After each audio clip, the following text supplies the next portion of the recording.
Okay. So, Laura, I'm so happy you're here. I'm so into what we've now coined these, which is success and progress. I'm really grateful that you're here and what you're craving. Thank you, Molly. I'm grateful to be here. I also want to say, in the beauty of my life and the beauty of this work I get to do, you are one of the people I really, really learn a lot from. And so I am excited to hear. I feel like I'm about to get to go into big learning today. And so I know Laura, what, almost 2 years now? Yep. And we met in the Breaking Up a Sugar Facebook group. And you're someone who isn't very involved in the group and in the other activities. So I actually feel like we have a really lovely standing relationship. And so it does feel like having a friend to talk to.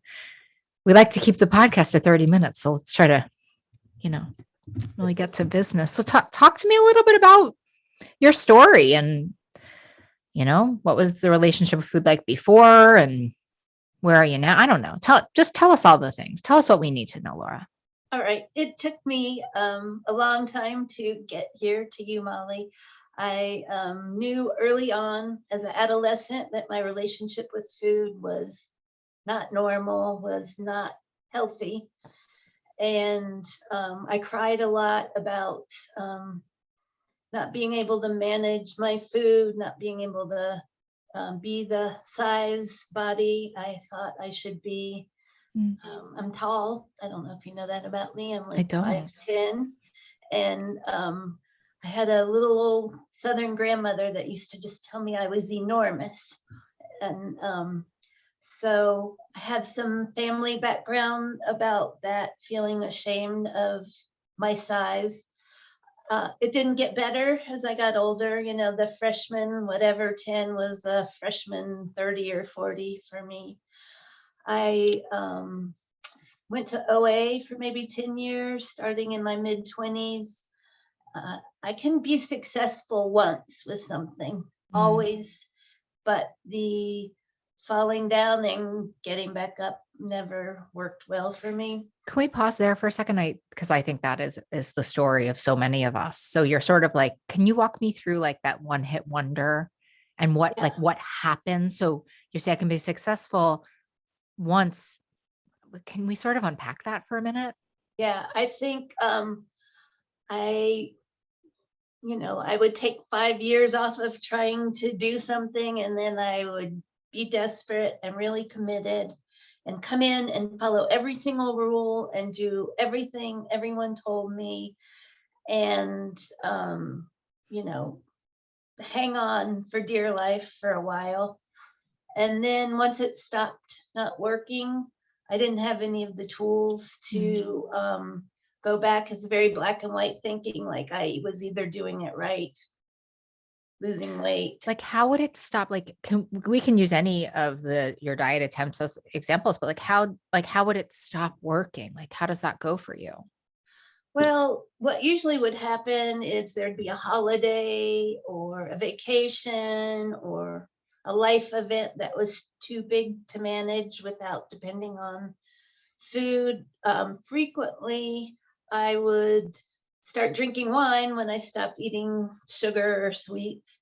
And then I'd start drinking too much wine, which would then open up the cupboards at night. And then pretty soon I was just in a mess.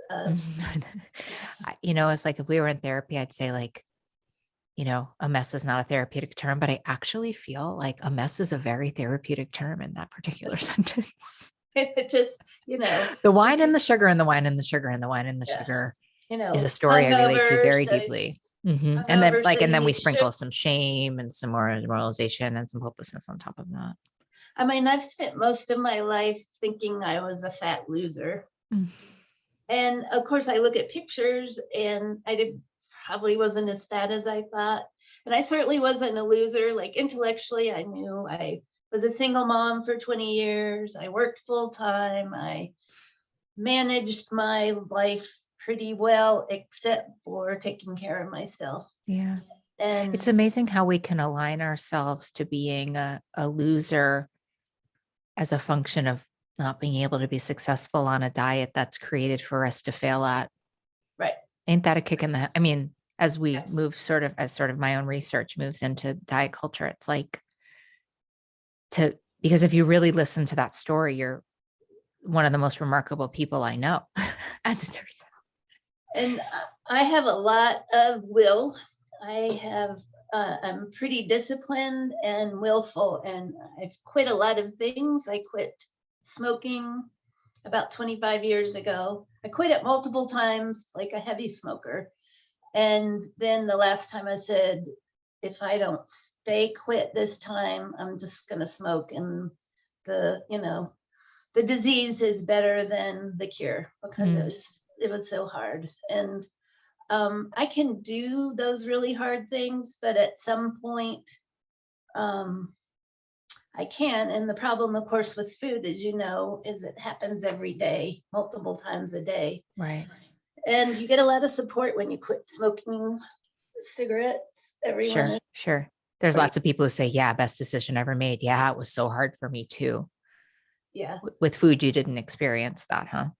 No. Everyone is like, oh, just this once, or you're being so restrictive, or that's never going to work because you're cutting out an important part of enjoyment. Right. Yeah. Which I never enjoyed. I don't particularly like food that much. Like, I'm not a foodie. I hate to cook. I'm like, to me, food has always been at best inconvenient. Like, and I think with the sugar, I think they say this thing in 12-step, like, to control it is not to enjoy it, and to enjoy it is not to control it. Like, I relate to that very deeply. And I do think, like, I've gotten very high, binging on sugar, but it's never like ended in enjoyment. It's ended in what you're saying. What's wrong with me? There's something so wrong with me. I'm never able to get this. I hate my body, hate myself. I mean, my mind goes pretty deep and dark. I think we relate on that level. And I love this idea that you're talking about. I think it's such an amazing, relatable point, which is that you're very good at doing things, and you're very good at doing things perfectly. And even quitting cigarette smoking is very easy to do perfectly. It is. It really is. Even with a quick relapse in, right? You're like, okay, I need to stop doing this. Like, okay, I had a cigarette. I need to stop doing cigarettes. Like, oof, with food, it's not like, well, I need to stop doing this food. Right. It's so complex. And I think, Molly, that's the difference, that what you teach us in Breaking Up with Sugar through your book and your coaching and the Facebook group, you teach and reinforce, is that it isn't a thing you do perfectly. I mean, that has been so freeing for me, that, if I have too much volume, it doesn't mean I failed. Even I have been fortunate that I haven't had any foods that are meant to be made of flour or sugar. They might have snuck some in on me somewhere, but I haven't had anything sweet or anything like flour, bread or pasta. Which is amazing, which I'd like to put a pin in and get to how that fluff you did that. That's not to be overlooked. But what I hear you saying is this idea of embracing the idea that we don't do this perfectly has been at all. Yeah, at all. And that the expectation is not there. Like, I do not have to be perfect at this Breaking Up with Sugar to be successful, to heal, to grow. Yeah. I reread your book this morning about harm reduction, which was not really a concept I understood much. I was sort of, basically eat it all and then keep going for another week or month or year, or not eat any. And so this idea that sometimes it just doesn't happen, right? Yeah. And oh well. And one of my favorite things of yours is it's 4:00 and then it's 4:01. Right. I never had that experience before. It was 4:00 for a really long time. Right. If we were unpacking that, what you mean is that if I eat something at 4:00, I can be not eating that thing at 4:01. I can actually change my behavior. Right. I didn't know that I I didn't could do either. that. It was that light bulby for me too. I was like, oh, so if I just take like, I could just have a 3 bites of this cookie that doesn't work for me and stop there instead of eating the sleeve and then going to have froyo and then Yeah. and not doing. So I have a quick question, kind of Sure. off topic, but that's how it is with friends at lunch. Somebody said to me, what do you mean by doing it imperfectly? And she was a bit offended, I think. Like, what do you like? You guys all talk about it, you do it imperfectly. Like, what does that even mean? Does that mean you just eat what you want? Does that mean that you're forgiving of yourself? And like, it sounds like this is really the piece that's really resonated with your, because like, just let's get to some quick facts and figures. You've been sugar flour free for how long? A year and a half. And talk me through like just quick and dirty, like intend to go back. What's your relationship with food like? What's your relationship with life like? Like, what's your Well, deal? I don't intend ever to go back. I don't intend anytime soon to go back. Why not? Because the cost is not worth it. Mm. The freedom you get from not being trapped by your cravings, like that cycle we talked about in the beginning of, binge, feel bad, drink, binge, feel, it's like it is so time consuming, Isn't it? and it just weighs you down in shame. And so to not be perfect means to know that, some days it just works a lot better than others.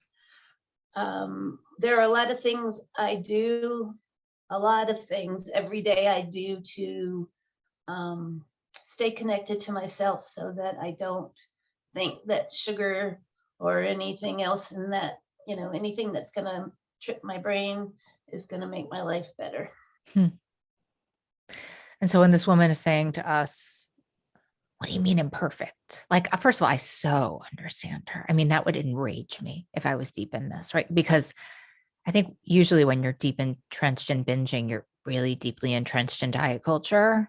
And if anything's like trying to convince you that you need to be perfect, it's diet culture. They make a whole lot of money off of that. And so we're like, yeah, I mainly do it perfectly. And then when I don't, I just try to do it perfectly again. It's so gentle, isn't it? It is, but also, it's that tension between having guidelines and respecting them and being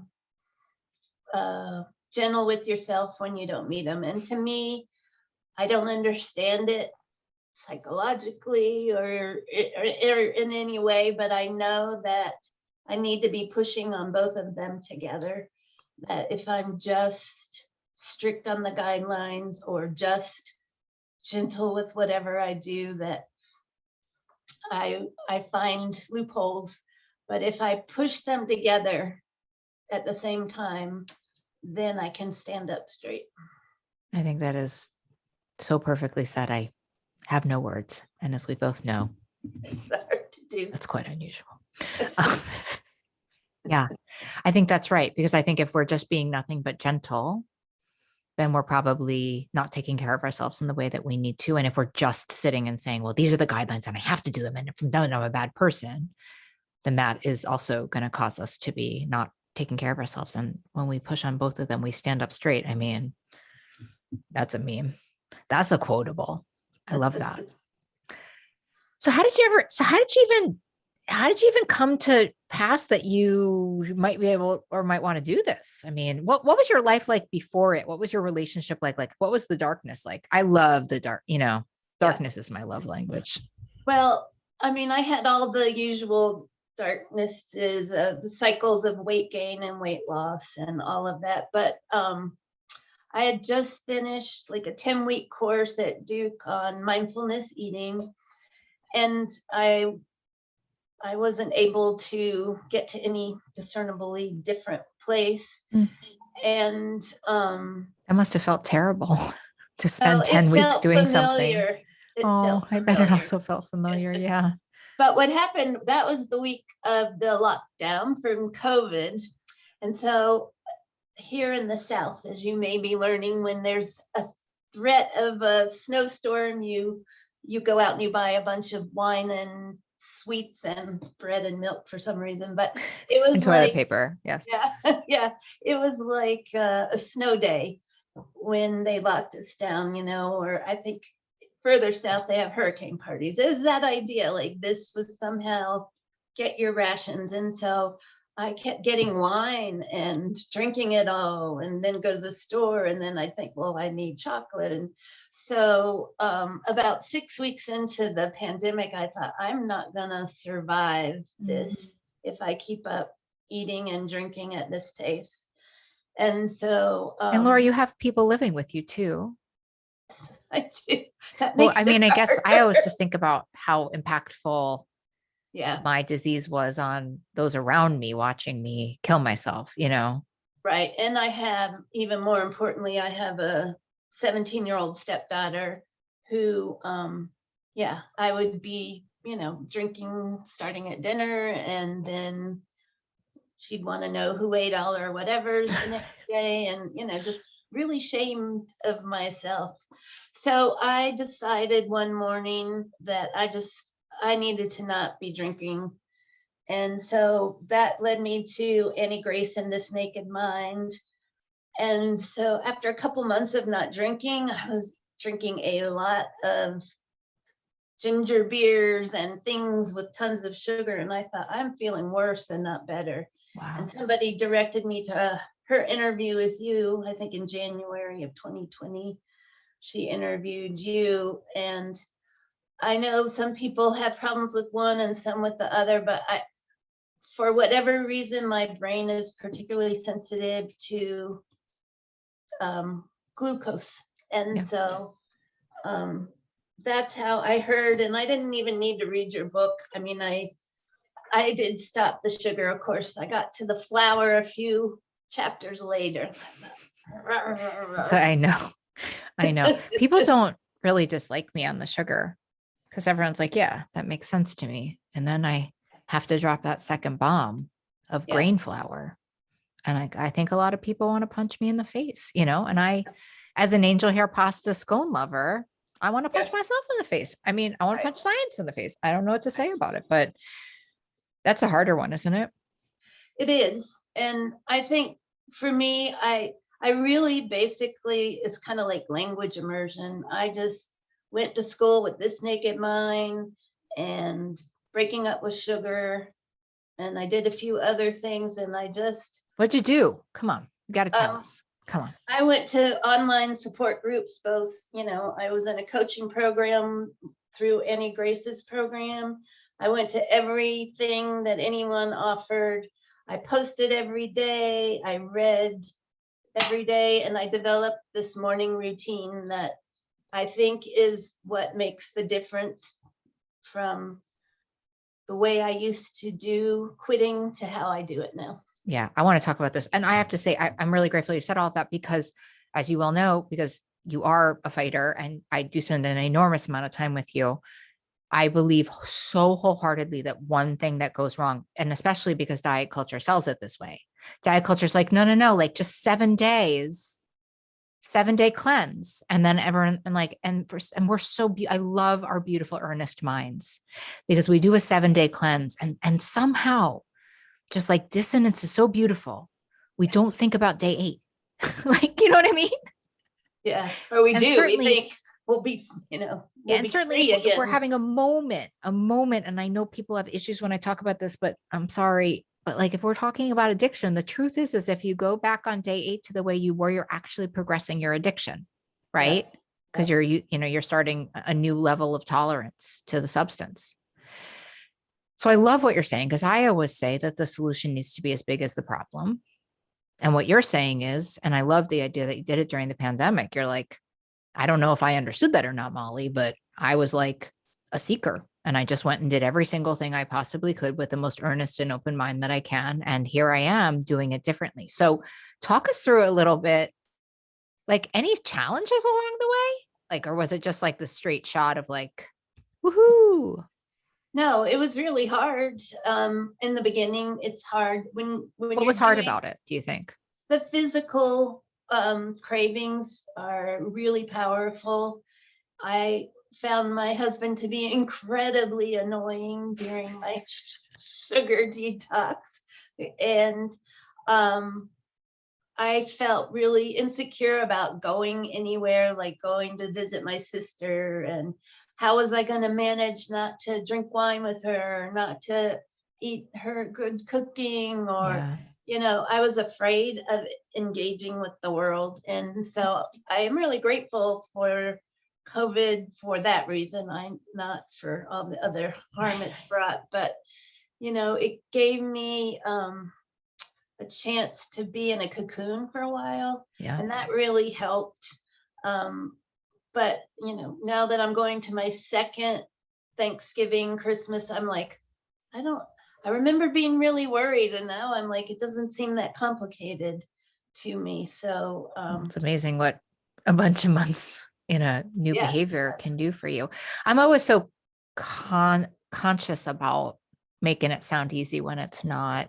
And for people, I mean, first of all, I need to say the idea that you quit drinking and you quit sugar and you kind of righted your relationship with alcohol and food at the same time is absolutely spectacular. well, to me though, they're the same thing, and that's where like maybe someone in AA is different than someone like on this Naked Mind, is that for me, my brain just responds to alcohol like it does sugar. And so it was very clear to me it was the same thing. So I would trade them for 40 years. I've traded alcohol and sugar. And I was like, I'm not going to get anywhere. And I'm going to spend all this time doing something that I'm going to fail at if I don't do both of them.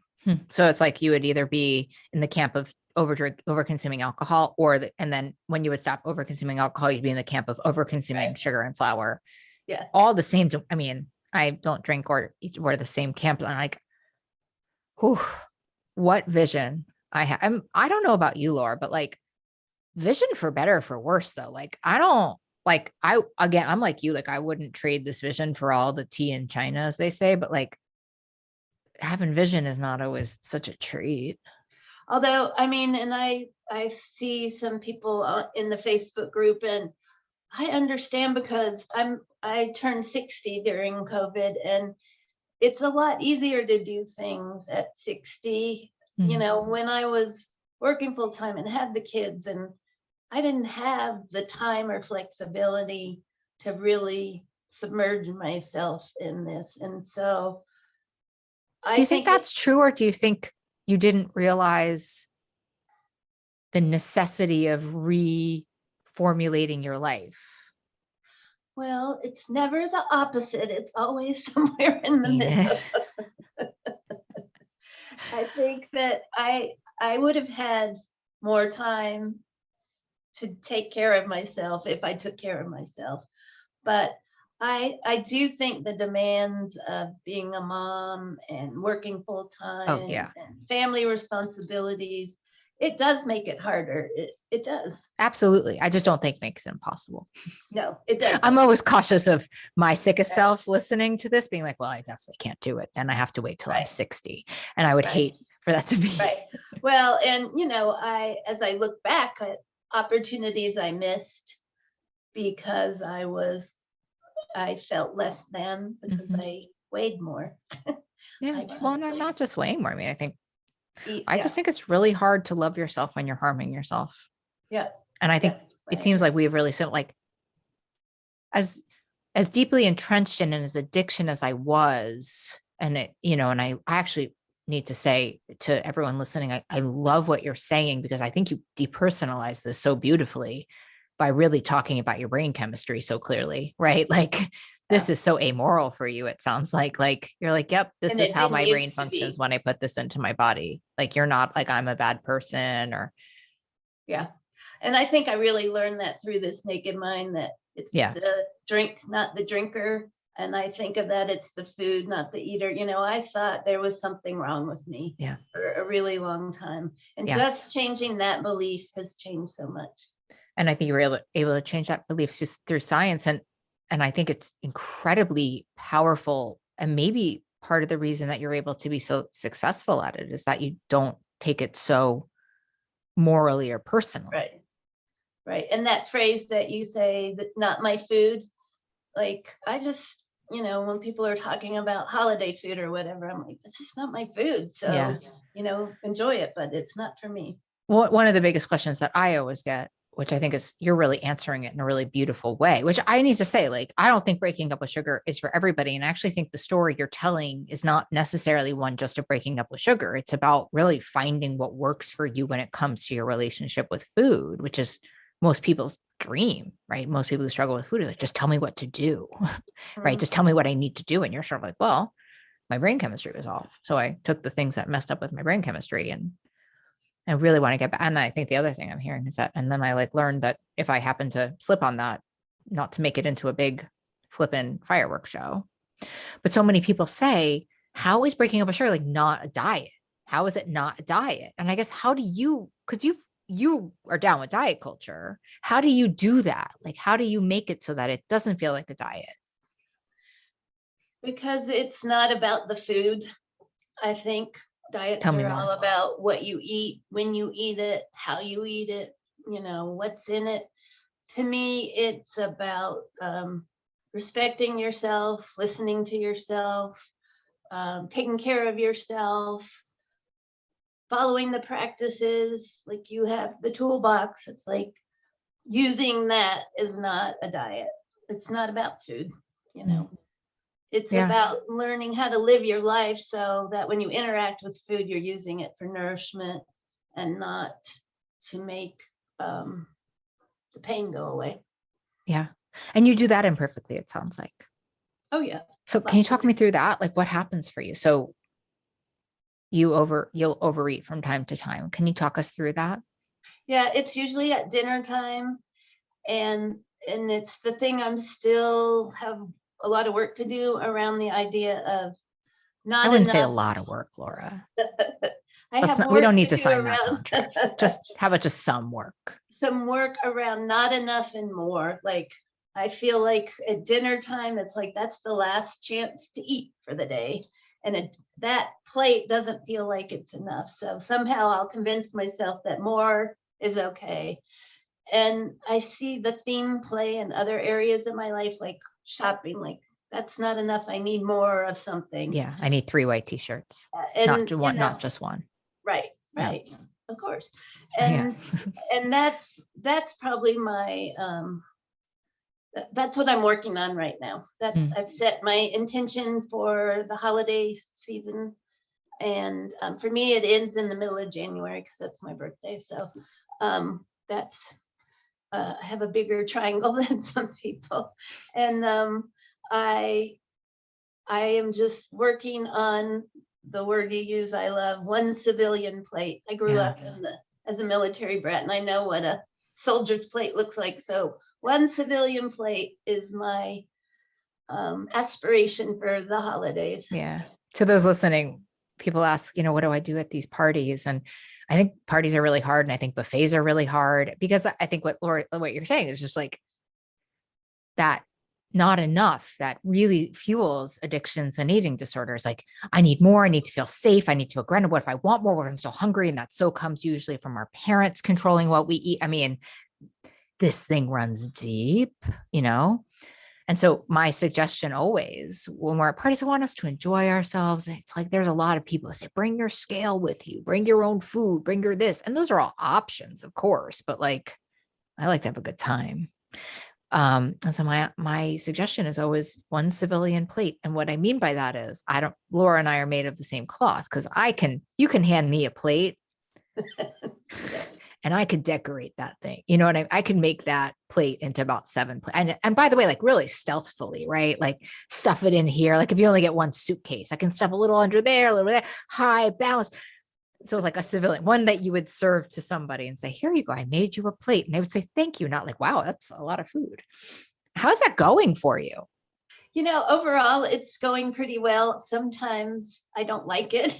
Yeah. And it's just made me more aware that I feel like I want more at night, which has always been a trouble time for me for eating. And so I need Well, trouble to, time for you for feeling maybe also too, yeah, right? yeah, Pardon my yeah. therapist. I need to be investigating that being a little curious about what I want more of. And I think of your podcast name and, what am Right. I craving? What do you And, think you are craving in those moments? Do you know? sometimes I just want the comfort that Yeah, the food, known, like the yeah, known comfort. I know, like, because I think that if you've been a binger your whole life or an overeater, you want like there is something very familiar and yeah. safe about having overeaten, having that big fullness in your belly, having that numbness that comes with the fullness. That's very familiar. And some of it is the fear of restriction, like, when you've been on a diet and like you've used all your points for the Ugh. day kind of feeling. Oh, Laura, I just had a pain in my chest when you said that. And, the thing that I've replaced a lot of the language in my head with your voice, and I hear things like, you're not going to starve before breakfast. And I just tell myself, if you really need more food, if that's what you need more of, you can have more tomorrow. Mm. And that is a big relief. But I I also think, wanted to say, like, I think this voice that you're creating is a very kind mother. yeah, yeah, yeah. I always remember I started a boarding school when I was in my 20s for weight loss. And I would walk into that dining hall and like the little girl who had all of her food restricted would just come out, right? Because I was like, I could eat whatever I wanted. And there was so much food. And I ended up like binging my brains out for the first 3 weeks, which is not a good look for me in a lot of ways, but especially as like the clinical director of a boarding school. And I actually, that's where I found my mother. That's where I found the kind mother. I mean, it was many years until I healed after that. But I would just say this thing to myself. I pass this on to other people listening today. Like, I love yours, which like, if you're really hungry, we can eat tomorrow. Mine was, I put my hands on my heart before I'd walk in the dining hall and I would say, Molly, you can eat whatever you want, whenever you want. Like I wanted to take the urgency and the scarcity out of the experience, And so I'd be like, literally, you could go to the supermarket, you could leave work today, you could call out sick to work and just go get all the pineapple that exists in the supermarket and eat all of that. And so it was like able for me to like, and I do that a lot in my own life. Like, what do you want to order for dinner? If you knew that you could have as much food as you wanted anytime, and taking that. And this is, by the way, if you want to know how breaking up with sugar or finding your path, creating a relationship with food is different than dieting, this is exactly how. Right. Because right now, Laura and I are not on somebody's rules. We're talking to our inner child and we're finding ourselves in all of this. And that's when I say it's a relationship with food is a relationship with yourself. I mean, have you seen that? Have you seen yourself get to know yourself differently? And how's that been for you? Oh yeah, I have. I some of it is just in my head, but some of it is in my life. I really do have a bigger life than I think I've ever had before. I'm not ashamed of myself. And to me, the whole thing is about self-efficacy. I can keep promises to myself. Mm. And so all the sort of tapes about how incapable I am of really doing the thing, they're not there. So there's just a lot more space to do things and relate with people and accomplish things without all that background noise and baggage about, Did you get a little braggy? could I get a little braggy? Yeah. Can you Like, what show if off for us? Like how is that? It's a little general. I love a good specific. well, I was thinking of stopping my college consulting business because I don't know, I was just this and that, and now I don't have all that doubt in me about myself. And I feel like my relationship with my husband, I stand up for myself better, and I say what I need more often. Hmm.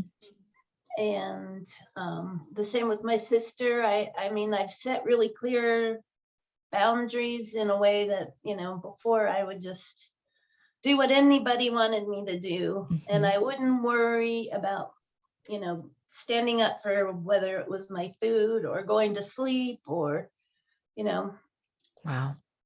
yeah. All that by quitting drinking and quitting sugar. I It's know. amazing though, I think.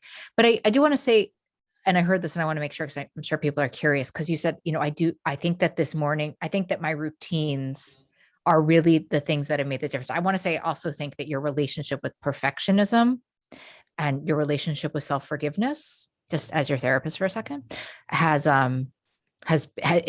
a key here, because you can come back to when we're able to self-forgive very quickly, we're able to come back to our wisdom again.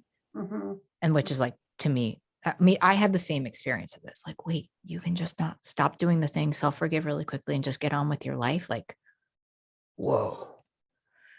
So what is your, what's your routine? Like, what do you do? Walk us through it. And was your routine a year and a half ago the same as it is today? No, I didn't. It's really hard to get up and meditate when you're hungover. Word. Or write in your journal where all you want to say is, I hate you. Why did you do that? Why can't you do this better? So now I get up and I meditate. And How then long? I journal 15 minutes. Whoa. And then I journal 3 pages, because that's what someone said to Cameron. What is her name? Julia Cameron.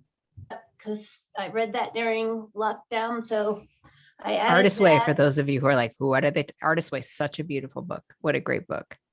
And I didn't do anything else she recommended, but I did do that. And then I read some sort of personal development.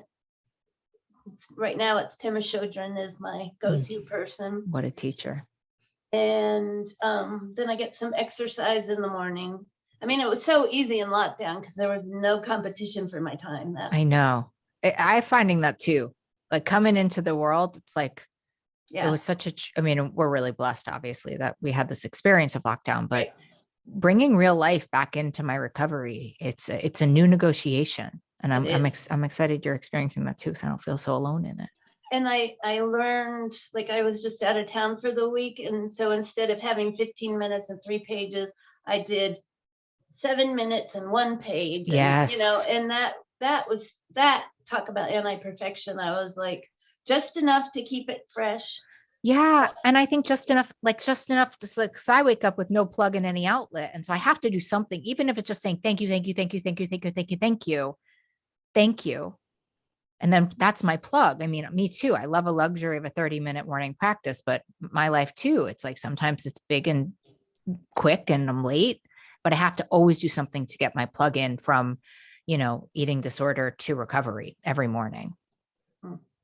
So if you could give one piece of hope, or I hate the word advice, but of hope to somebody, or even just to yourself 2 years ago, what would you think you would want to say?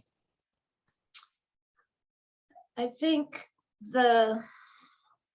if you just give yourself enough time to get to the other side of the physical addiction, it comes. You have to do the work. It's work every day. You have to connect with other people who understand. You have to read and learn about how to handle it. But you end up freeing up so much more of your time by putting in the time to do the work. Any regrets about any of this? No, not at all. No, I just feel really lucky, and I'm excited for this decade of, I just didn't want to go into a new decade with all this old baggage. And I felt like I was running out of decades to improve upon. And so I just, I guess my regret is that it didn't happen earlier, but things happen the way they happen. So yeah, I think it's a beautiful thing what a gift you're giving yourself.